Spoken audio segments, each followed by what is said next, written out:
आगे बढ़े और आपको बताएं कि अब दर्जी होंगे आपकी फोन कॉल पर कपड़े सीने को तैयार। दर्जी स्टोर इन लाइन की साइट पर खवातीन अब 2 दिन में कपड़े सिलवा सकती हैं। मजीद जान लेते हैं अपनी नुमाइंदा ज़नैरा इलियास से। जी ज़नैरा।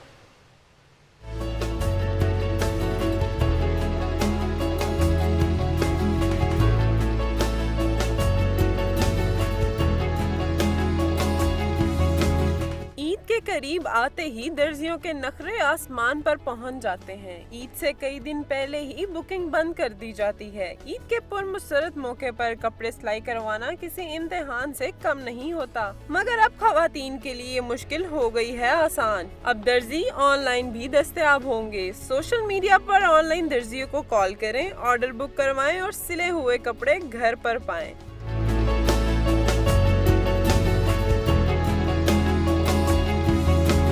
ऑनलाइन कपड़े सिलाई करने वाली महरीन का कहना है कि सिर्फ 2 दिन में कपड़े सिलाई करके दिए जाएंगे। हमारा राइडर जो है एक सैंपल के साथ लोगों के घरों में जाता है और जो भी इनकी रिक्वायरमेंट्स होती हैं वो एक फॉर्म के ऊपर लिख के हमारे पास लेके आता है। फिर हम उसको बहुत थॉरली फॉलो करते हैं और जो भी उन्होंने इंस्ट्रक्शंस दी हुई होती हैं उनके अकॉर्डिंगली जो है वो स्टिच करवा के वापस उनके घरों में विदिन 2 डेज़ जो है हम वो डिलीवर करते हैं। सोशल मीडिया पर दर्जियों की दस्तयाबी से जहां खवातीन को दर्जी के दुकान के बार बार चक्कर लगाने से निजात मिलेगा, वहीं कपड़े सिलाई करवाने के लिए ज़हनी टेंशन से भी छुटकारा मिलेगा। दर्जियों के झंझटों से दूर अब ऑनलाइन रहकर भी 2 दिनों में कपड़े सिलवा सकते हैं। चैनल को सब्सक्राइब करके साथ में लगे हुए घंटी के निशान को भी दबा दें ताकि मेरी आइंदा आने वाली हर वीडियो सबसे पहले आपको मिले।